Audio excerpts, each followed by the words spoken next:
ওই বালককে আমি আর ছাড়বো না। তার জন্য যদি আমাকে বৃন্দাবনেও যেতে হয়, প্রত্যেকটি ঘরে ওই বালককে যদি খুঁজতেও হয়, আমি ওকে খুঁজে বের করবই।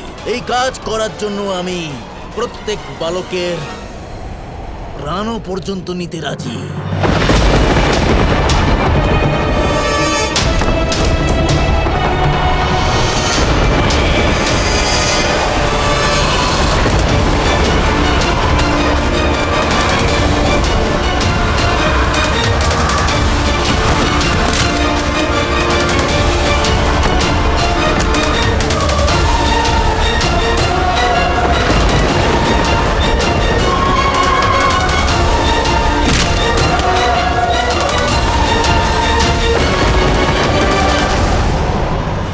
আসছি মায়াবী বালক, তোর কাল হয়ে। এবার আমি এমন কিছু করব যার কারণে তোকে আমার সামনে আসতেই হবে।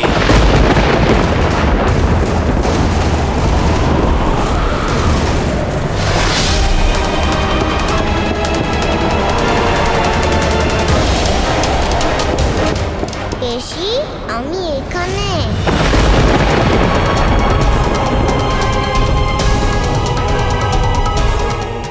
আমি এখানে।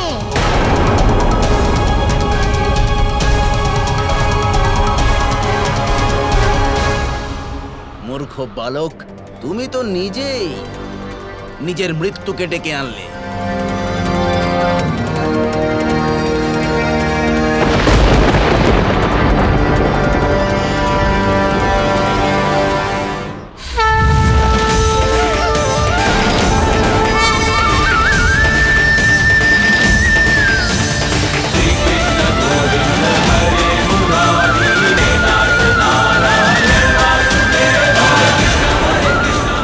এখানেই তো ছিল, আবার কোথায় চলে গেল?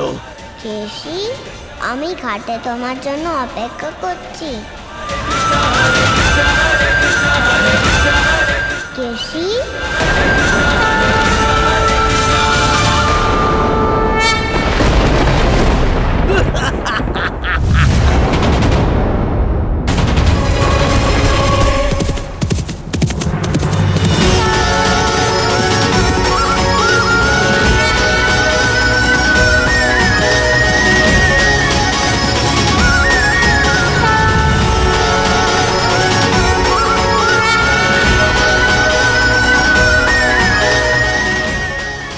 ছাড়ো আমাকে মায়াবী বালক।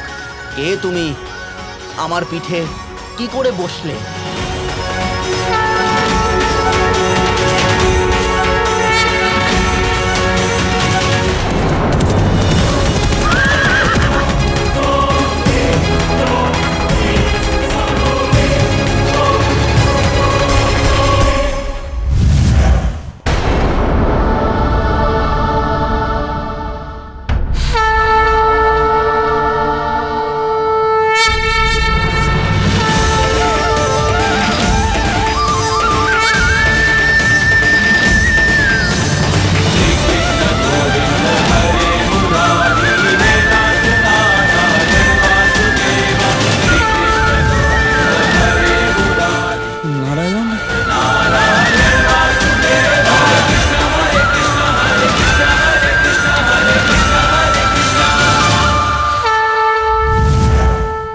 নারায়ণ, আমাকে ক্ষমা করে দিন, আমি আপনাকে চিনতে পারিনি। ক্ষমা করুন প্রভু। তুমি নিজের ভুল বুঝতে পেরেছ? এটাই তোমার সবচেয়ে বড় প্রায়শ্চিত্ত কুমুদ। কারণ যেমন আমি বলেছিলাম যে কোনো ভুলের জন্য মৃত্যু একমাত্র শাস্তি হতে পারে না, তাকে তার ভুলের অনুভব করানোই সবচেয়ে গুরুত্বপূর্ণ বিষয়। প্রভু, আমি আমার সমস্ত ভুল বুঝতে পেরেছি। আমি পথভ্রষ্ট হয়েছিলাম, নিজের রাগের বশে অনেক নিষ্পাপের প্রাণ নিয়ে ফেলেছিলাম। এর জন্য আমি সত্যি দুঃখিত প্রভু। দয়া করে আমাকে ক্ষমা করে দিন প্রভু।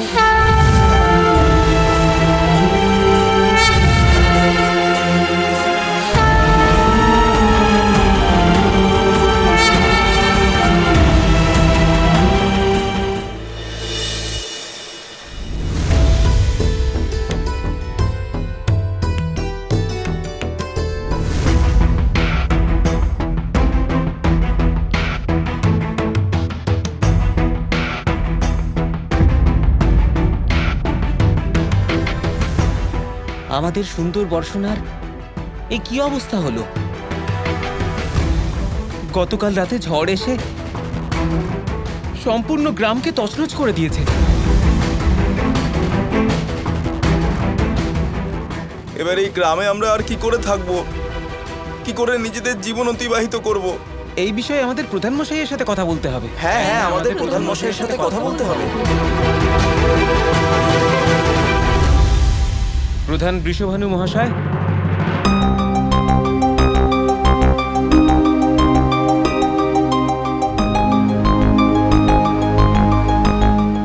সুপ্রভাত। সুপ্রভাত মোটেই নয় প্রধান মশাই। দেখুন না, আমাদের গ্রামের এ কি অবস্থা হয়েছে। এবার আপনিই বলুন আমরা কি করব। এই পরিস্থিতির জন্য সত্যিই আমি দুঃখিত, কিন্তু এ ব্যাপারে আমি কি করতে পারি বলুন? আপনারাই বলুন, প্রকৃতির সামনে আমরা কি বা করতে পারি? নিশ্চয়ই ঈশ্বর আমাদের সবার পরীক্ষা নিচ্ছেন। হতেই পারে যে উনি হয়তো চাইছেন যে আমরা আমাদের প্রিয় বর্ষণার পুনর্নির্মাণ করি। কিন্তু বর্ষণাকে পুনরায় নির্মাণ করা খুব সহজ হবে না প্রধান মশাই। এতে অনেক সময় লাগবে, অনেক পরিশ্রম করতে হবে। অবশ্যই পরিশ্রম তো করতেই হবে, আর এই কাজ সহজও নয়। কিন্তু এই কাজ করা ছাড়া আমাদের কাছে তো কোনো বিকল্পও নেই। প্রধান মশাই ঠিকই বলছেন। তাহলে ঠিক আছে, আমরা সবাই মিলে ঈশ্বরের নাম স্মরণ করে পুনর্নির্মাণের কার্য শুরু করে দেব। হ্যাঁ হ্যাঁ প্রধান মশাই, আমরা আপনার সাথে আছি। কিন্তু তার আগে আরও একটা গুরুত্বপূর্ণ কাজ আছে যেটা আমি সম্পূর্ণ করতে চাই। তারপর আমি আপনাদের সাথে পঞ্চায়েত সভায় দেখা করব এবং পুনর্নির্মাণ কার্য নিয়ে আপনাদের সাথে আলোচনা করব। আপনারা কোনো চিন্তা করবেন না, সব ঠিক হয়ে যাবে।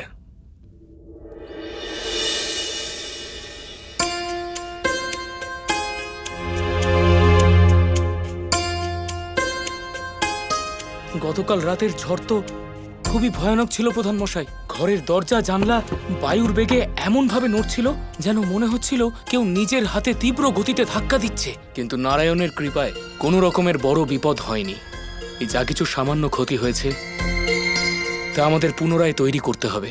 এখানে তো তাও সবকিছু ঠিক আছে, কিন্তু আর্য, যমুনার তীরে আমরা যে ঘাট বানিয়েছিলাম, কে জানে এখন তার কি অবস্থা।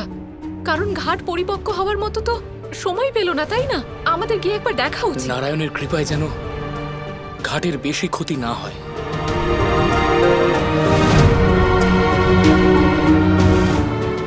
আমার মনে হয় আমাদের একবার গিয়ে ঘাটটা দেখে আসা উচিত। চলুন। গোপাল, চলো চলো।